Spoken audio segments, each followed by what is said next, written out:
안녕하세요. 저는 합법적인 대통령이신 박근혜 대통령님께서 다스리는 자유 대한민국의 국민 김미자입니다. 지난 4월 20일 날 운박 선생님께서 또 글을 올려주셨습니다. 제목은 상방울 대북 송금 사건 국정조사 감상법이라는 제목으로 글을 올려주셨습니다. 네, 오늘도 읽어드리겠습니다. 대한민국 정치의 현 주소를 알 수 있습니다. 꼭 읽어주시고 널리 알려주십시오.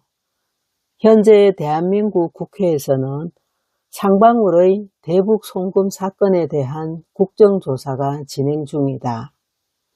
이 사건이 우리의 관심을 끄는 이유는 이 사건은 이미 작년 6월 7일 대법원에서 확정 판결이 났고 사건을 주도한 이화영 경기도 부지사가 7년 8개월형을 받고 복역 중인데 왜 새삼스럽게 국회에서 다시 국정조사를 하게 됐으며 이 사건과 함께 이재명과 관련된 2개 대장동 위례 신도시 사건도 함께 국정조사의 대상이 됐는가 하는 점이다.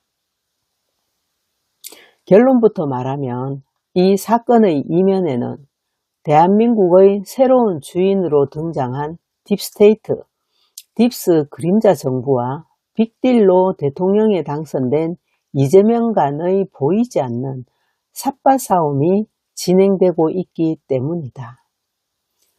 딥스를 모르는 대부분의 국민들은 왜 이런 일이 벌어지는지 도대체 알 수가 없는 것이다.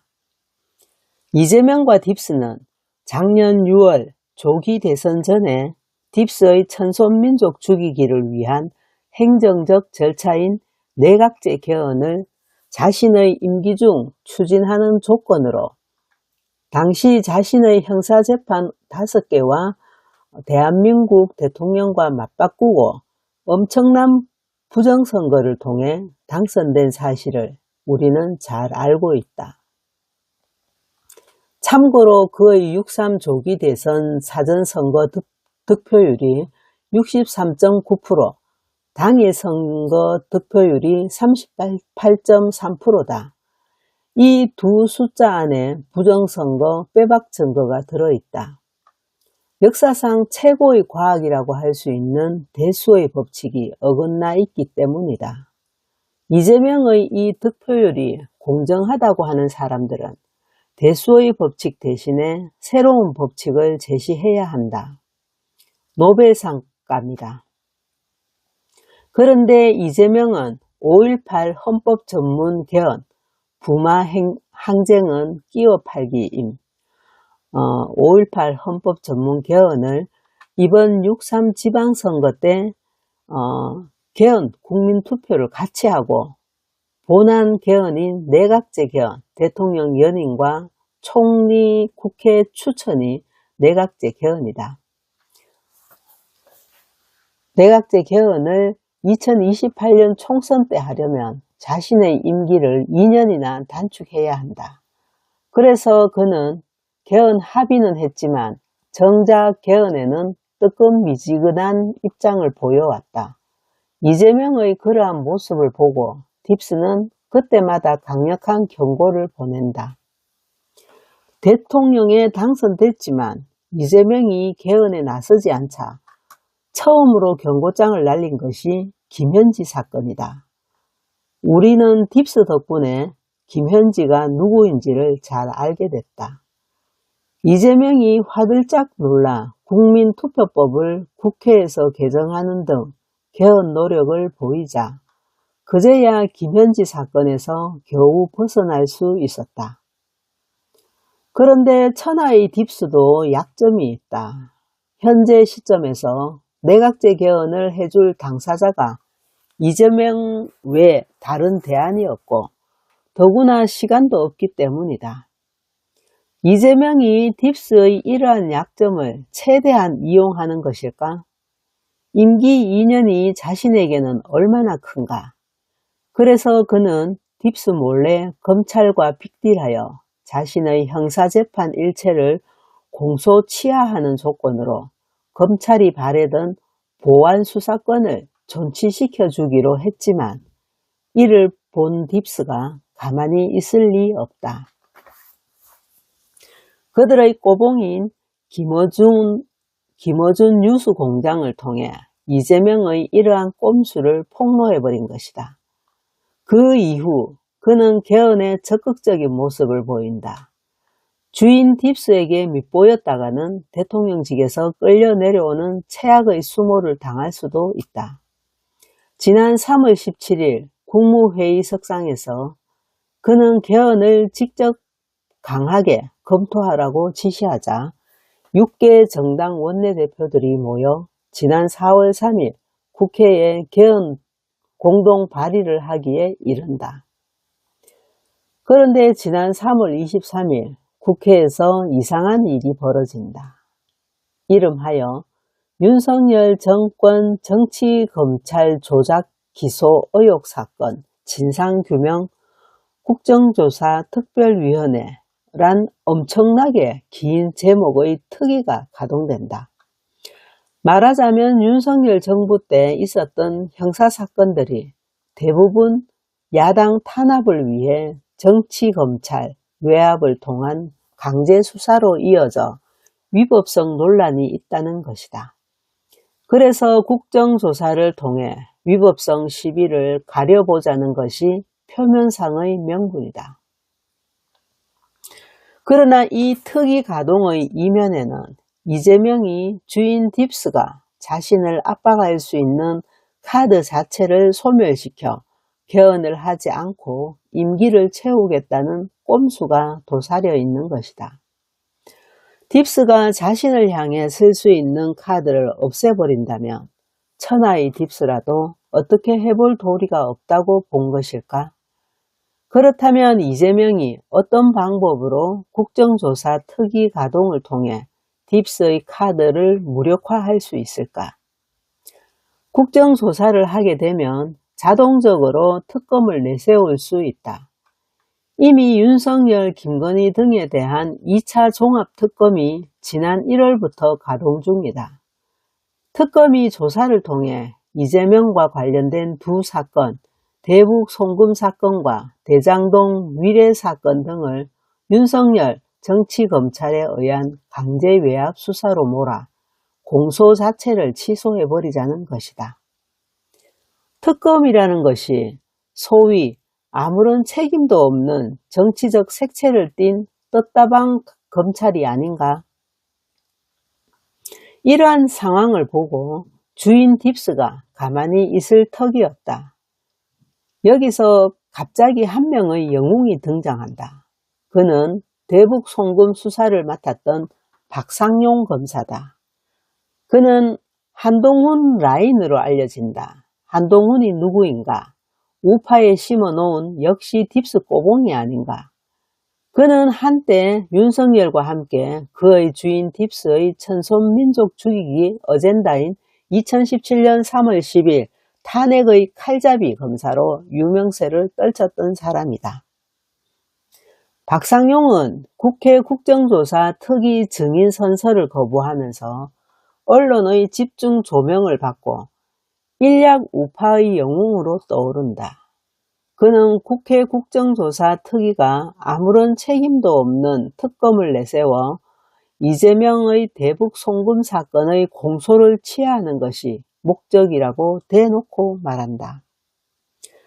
말하자면 딥스가 특검을 통해 자신의 죄를 공소 취소시키려는 이재명의 꼼수를 전 국민들에게 폭로한 김어준에 의한 공소 취소 거래설 시즌2 성격이라고 보면 틀림없지 않을까? 그런데 딥스는 박상용을 등판시키면서 세 가지 목적이 도사려 있는 것으로 분석된다. 그들의 전형적인 1타 3피 작전이다. 첫째는 박상용을 등판시켜 이재명의 꼼수를 폭로, 공소 취소를 무력화시키는 것이다. 40대의 새파란 검사가 국회 국정조사 특위에서 선서를 거부하면서 특히 자체가 이재명의 공소취소가 목적이라고 대놓고 정치적 발언을 할 수 있을까? 배후에 큰 힘이 작용하지 않고는 불가능하다. 상대는 무소불위의 권력을 가진 대통령이 아닌가.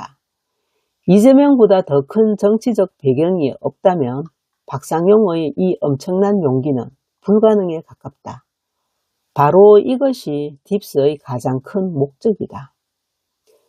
그런데 최근 특위에서 상방울 박용철 전 부회장을 불러 청문회를 진행하던 중 방 전 부회장이 북한 공작원 이효남에게 방북 대가로 70만 달러를 상방울 김성태 당시 회장이 필리핀의 한 호텔에서 직접 전달했다고 진술했다. 이 장면은 매우 중요하다. 상식을 가진 국민이라면 상방울 김성태 회장이 당시 이재명 경기지사의 방북 대가로 70만 달러를 준 것으로 볼 수밖에 없기 때문이다. 이것 또한 이재명의 공소취소 꼼수를 저지하기 위한 딥스의 2차 경고성 작품일 가능성이 많아 보인다. 여기서 한 발짝만 더 나아가면 이재명에게 결정타가 될 수도 있다. 바로 이것이 향후 이재명의 행보가 주목되는 부분이다. 둘째는 기울어진 보수운동장을 재건하는 것이다. 천손민족 죽이기를 위한 딥스의 이분법 EJ는 너무나 유명하다. 우리는 해방 이후 딥스의 이분법 EJ 전략에 속절없이 무너져 우리끼리 피 터지게 싸우면서 우리 스스로 우리의 조국 대한민국을 우리의 주적 딥스에게 갖다 바치지 않았던가. 그런데 이 이분법 EJ의 성공을 위해서는 좌우 힘의 균형이 팽팽하게 대치를 이루어야 한다. 그런데 윤석열의 비상계엄령 이후 보수우파의 운동장이 지나치게 기울어져 이 이분법 EJ 구조가 잘 작동되지 않고 있는 것이다. 그런데 박상용 등판 이후 보수우파 진영의 보수 재건의 기운이 몰라보게 삭트고 있다는 사실이다. 기울어졌던 보수우파 운동장이 젊고 패기 넘치는 박상용으로 인해 달라지고 있는 것만은 분명해 보인다. 딥스의 전략이 또 성공을 거두는 것일까? 셋째, 차세대 새로운 보수 리더의 시험 등판. 기울어진 보수우파의 운동장을 단숨에 재건하기 위해서는 가장 중요한 것이 강력한 보수 지도자가 필요하다. 딥스는 당초 새로운 보수 지도자로 윤석열과 한동훈을 키웠지만 그 둘의 역할은 3.10 탄핵 성공으로 만족해야 했다. 그래서 한때 장동혁을 국힘당 당대표로 세워 새로운 보수 리더로 육성해 보고자 했지만 그가 가진 결점이 너무 많아 보수우파 국민들의 기대에 부응하지 못하고 있다. 이러한 상황에서 딥스로서는 젊고 배짱 있으면서 패기 넘치는 젊은 피의 수혈이 급선무라고 판단하지 않았을까? 마침 박상용은 대북 송금 사건의 담당 검사이고 정의의 화신처럼 보이는 언변까지 갖추었다. 등반시키자마자 그는 딥스 그들의 기대를 저버리지 않는다. 시리에 빠진 보수우파의 구심점으로 떠올랐기 때문이다.